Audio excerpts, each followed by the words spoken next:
Welcome to Taste Buds. I'm Debra Eckerling, goal strategist, writer, and foodie. And today I'm speaking with it, author and Hilary Sheinbaum, founder of GoingDry.co. Welcome, Hilary. Hi, thanks for having me. Well, I'm really excited to talk to you.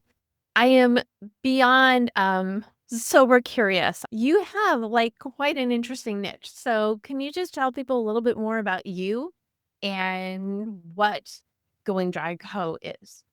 Yeah. So basically, I am an author of two books in the sober curious space.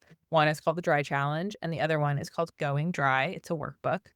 And I am also the founder of an organization called GoingDry.co, which um, throws non-alcoholic events in New York, Los Angeles, other states, including Georgia and Illinois. And I help restaurants and bars and hotels with their non-alcoholic menus. So I'm not just talking the talk, I'm walking the walk, as they say.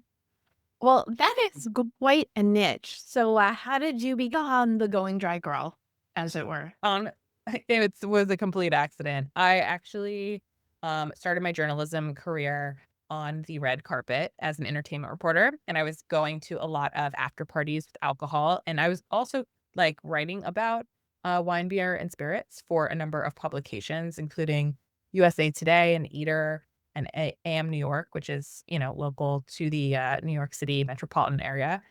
And I would write about booze. And so when I made a very spontaneous, silly bet with one of my guy friends on New Year's Eve, he lost around like week 3, I believe. And I went the entire month without alcohol. I really did not think that it would change my life as much as it did. But that was New Year's Eve 2016. And here we are 10 years later, 10 dry Januaries later. And it has really, yeah, changed everything. It's changed my career and, my personal life, and certainly, my relationship with alcohol. I don't know if you believe in, astrology, but I'm an Aries, and they tend to be pretty stubborn, and so once I, was, engaged and locked into that bet, I didn't wanna lose, and, have my friend we made it fun, we had each other to really, hang out and also complain and vent if we thought things were hard or people were annoying us about our, newfound, temporary lifestyle, and so it was, definitely a challenging event, but here we are, and so, yeah, it's been great. Awesome. Okay, so there's dry January. Are there other sober holidays throughout the year? There are. So there is Dry January, there is Sober October. Um, Sober October, it has a fun little ring to it, but it's actually more popular in Australia. And you can really, go dry at any point in the year or, for more than a month if you like. So yeah, it's kind of open-ended, but I feel like Dry January is kind of like the biggest month for it. So, what is this trend that, I mean, with sober curiosity? Is that like a actual thing? Yeah. Oh, absolutely. I think that, coming out of the COVID-19 pandemic, I think that people are focused on their health, their wellness, their immunity, their longevity more than they were, previous to 2020. And certainly alcohol obviously contributes to a lot of health risks. So people are looking to scale back. They might not be looking to cut it out from their lives altogether. But yeah, people are definitely drinking less than they were before, and so, it's it's been an interesting evolution over the past, 10 years and certainly, over the past 5 years.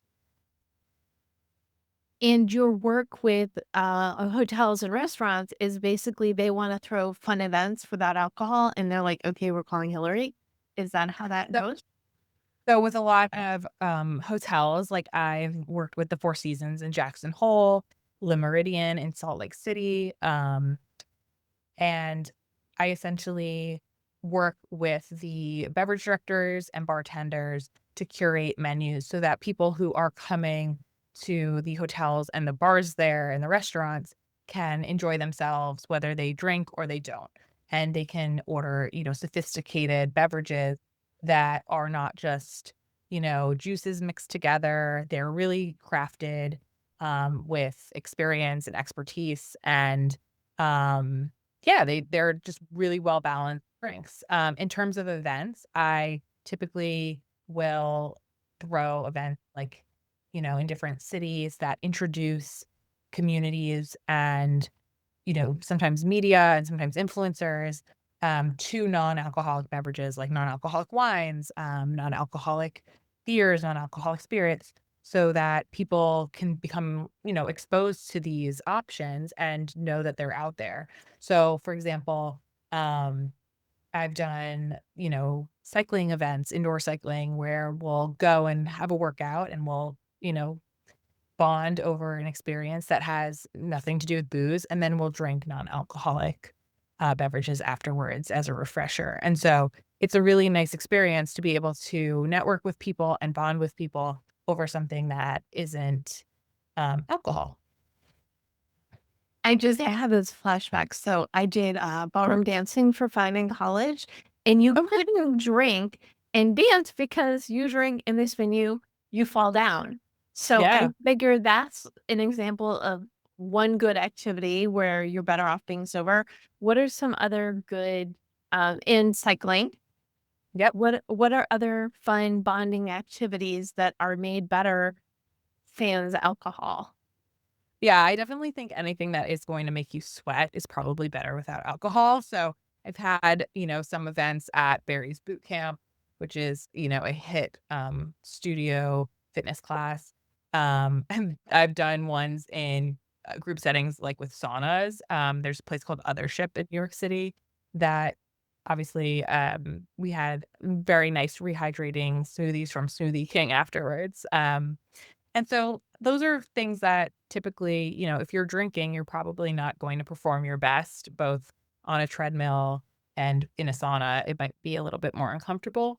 Um, so yeah, it's really and they're very social, like they're these great places where people can get together with like-minded lifestyles and feel like they are, pursuing something healthy in the meantime. So it's nice to connect with people like that. And I'm a little bit stuck on what you said a few minutes ago about how you want non-alcoholic drinks that aren't just juice. What goes into creating a cocktail that's good but booze free? Yeah, it's a great question. So, for example, there are a lot of non-alcoholic products on the market now. Some of them that I love. One's called a Mianetto Mianetto alcohol removed sparkling wine. It's delicious. And there's also a brand called Freshenet. They make a sparkling white wine and also a sparkling rosé that are both alcohol removed. And there's a brand called Free Spirits that makes a variety of non-alcoholic spirits that are they resemble tequila and bourbon and gin, and you can mix them and recreate your favorite cocktail just in non-alcoholic form. But they also have canned cocktails too if you are not like a premier bartender. So I think it's really fun to explore these options, and also it's great that there are non-alcoholic bottle shops now that are, all over the United States and even in Europe and beyond that will host like sampling opportunities so that people can try before they buy and really see what they enjoy in the non-alcoholic sphere. Do you feel like it's only gonna keep going and getting more intense? What do you see as the future of the alcohol removed movement? It's interesting. I think that there's been a few different iterations of it over time. I think that there were some really early, small brands that came to market and maybe didn't make it because it was like too soon or their recipes weren't, as developed as they are now. So I do think that they are just going to continue to get better and better. And for example, like I think the non-alcoholic beers that are out there are probably the most advanced and taste as similar as the, ones with ABV, whereas, like, red wine, for example, is really hard to find, in non-alcoholic form that tastes like a traditional non-alcoholic or traditional wine with ABV. So I think that they'll just continue to get better and better in taste, and hopefully that's sooner than later. In the Jewish culture, wine is associated with just about every holiday, right? Weekly for Shabbat, but every Jewish holiday, pretty much, there are blessings over the wine. So, how do you um, negotiate the alcohol part of being a Jew? It's so funny. I didn't drink at my own wedding, which is wasn't like something that I necessarily like set out. It was just kind of like I was so present and loved that in the moment. And so even when my husband and I both had to, sip wine, I just kind of raised it to my lips and that was, it for me. Um I think that it's okay to like have, a drop or whatever it is that makes you comfortable. Again, like I don't think that if you're doing like a dry month or a dry January, it doesn't have to be 100% perfect. Like it's not about putting pressure on yourself to be like the most, perfect individual. It's really about like seeing how reducing alcohol in your life can make it better on a day-to-day basis and like what that looks like for you, whether that's like better sleep or, a clearer mind or um just an elevated mood or even financial savings, right? So if you have an event like a wedding or a birthday or a Jewish holiday and it calls for a glass of wine or a sip, I think that's okay. You don't have to like give up your entire month, right? You can just get back on it the next day, call it a damp January if you want to, or a damp month.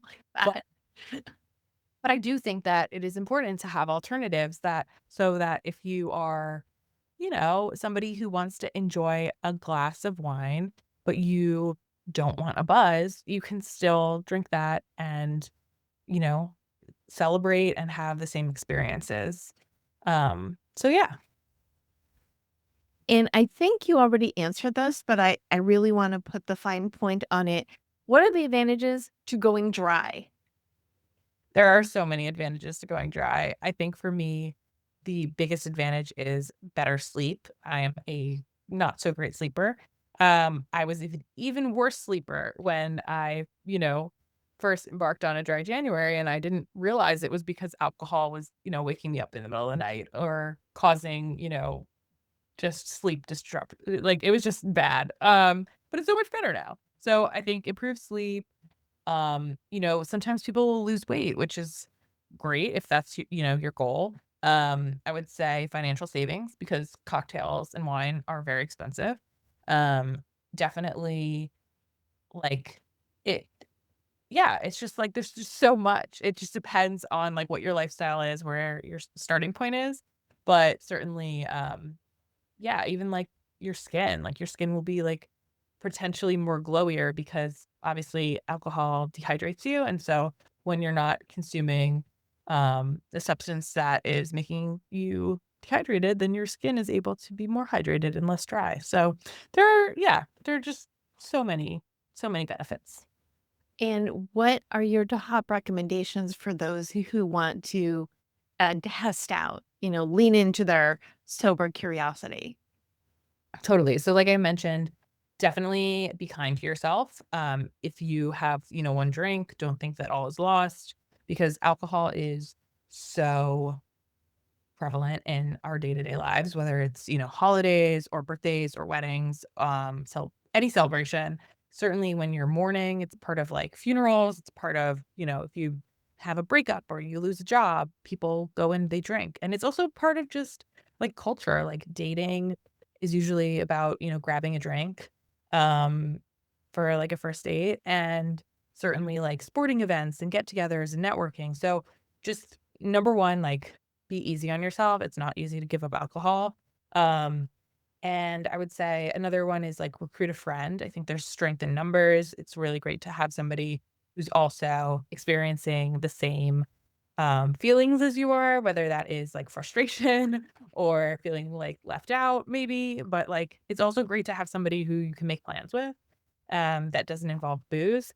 And I think that yeah, on that note, like, number 3 would be to make the plans in your friend group. If your friends are, accustomed to meeting at a bar every Friday, maybe suggest that you guys do a different activity, like go bowling or, I don't know, take a cooking class or, like, do something else, but be the person who is going to plan that because, I think having, the ability to gather with people without booze is really important. Those are really, really good suggestions. So going back to the Jewish thing, Yeah. there's so much in community in Judaism, and there's so much in community whether or not you're drinking. So what do you feel like from your upbringing?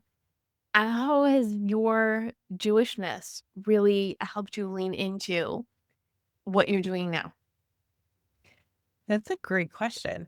I feel like sometimes it's hard to describe, but I think that, like, in both ways, like, being part of the Jewish community and knowing, like, how you connect with other Jewish individuals is so unique and, um, such a wonderful part of, like, the community. Like, if you it's almost like I don't know how to explain it. It's like it's just like a lovely magical thing, and I think that there are definitely similarities too with the sober curious community. It's kind of like you automatically get each other. You understand that, like, you on the Jewish side of things, like, you've grown up with the same, like, holidays and, like, spiritual background, and obviously there is a wide range of that, right? But also with people who are 100% sober, there's, like, different reasons for that, and on the other hand, there's people who are, trying it on, and there's a range there as well, but you all understand that, like, you have in common the same goals, and so I think the sense of community is different in both ways, but, like, there's a similar, string that ties everyone together, if that makes sense. I think you answered that perfectly. You. Because I was like, "Wait, I wanna say this, like, correctly," and that, like, it's a very that was a great question. Thank you. Okay, so I love it when my guests share a recipe because these aren't juices. These aren't just boring drinks. These are exciting drinks that just happen to be sans alcohol. So, what is a recipe that you love that you want to share? Totally. I'm gonna share with you a margarita recipe. I don't know it off the top of my head, so I'm not gonna even try. Margaritas are the most popular, alcoholic beverage at the bar, so I think that it's important to know how to make one at home, and so I will send that along to you so that everyone can do that. Wonderful. And if you go to jewishjournal.com/podcast, you will get the recap article and also the wonderful sober margarita recipe. Uh, what didn't I ask you? Oh, I don't know. What didn't you ask me? I guess what's actually funny is that my first year doing dry January, I did 1 month, and the second year, I did 2 months, and then the third year, I, like, extended it, like, I feel like at this point now, 10 years later, I will have a drink or try one or, that sort of thing if I want to, but I've almost stopped, like, counting, and it certainly I feel like there are less occasions, obviously, that I drink than when I don't. It's almost like, wait, when was the last time I drank? Instead of, like, you know, when was the last time I didn't? And I think that's really cool, and I love that, so many other people are in the same boat too. It feels like it's empowering. Am I getting that vibe from you? Yeah, yeah, I think it is, I think also, like, society has changed a lot in terms of, like, how they view drinking, and I think, people used to look at me like I had 3 heads when I told them, like, "Oh, I'm not drinking tonight," and now it's just more it's like, "Oh, good for you," like, "That's great," you know? Um, so it's been an evolution, but it's been a good one, you know? Is there something you know now that you wish you knew when you first started playing with Dry January? No. Okay, then. Maybe, but I'll tell you because, like, I think that if I thought that, like, it was going to become a bigger thing for me, I don't know if I would have done it. Like, the bet that I made, I was tipsy on New Year's, and so I didn't know what I was signing myself up for. Like, I still had alcohol in my apartment when I returned to it that night. Like, I didn't plan. I have, um, activities on my calendar to keep me busy, and I hadn't, like, pre-warned, my friends, like, "I'm not gonna drink this month," I learned it by doing it, and I think that if I had known what it entailed, I'm not sure if I would have been as successful or if I would have even suggested it, you know what I mean? So, no. Maybe if I think of something, I'll let you know, but at this very moment, I'm, like, thinking to myself, like, I think it would've scared me. So, yeah. I feel like there's a lesson in that though. Sometimes you just have to go for things and you know what? It's jump off the building and build a parachute on the way down or something. Wha I guess, yeah, that's what I did. Awesome. Well, I feel completely educated, well, mostly at least. Thank you so much, Hillary. Where can people learn more about you and your books in your community? They can find me on Instagram, Hilary Writes NY. Hillary's with one L, so HILARYWRITESNY. My website is hilarysheinbaum.com, and my books are The Dry Challenge and Going Dry. Wonderful. Thank you so much for joining me. Thank you for tuning in to Taste Buds with Deb. Don't miss an episode. You can subscribe on YouTube, iTunes, and or your favorite podcast platform. And if you go to jewishjournal.com/podcast, you can get the recipe, read the articles that go with each episode, and you can learn more at tastebudswithdeb.com. Until next time, grab a silver margarita because they sound delicious and petite.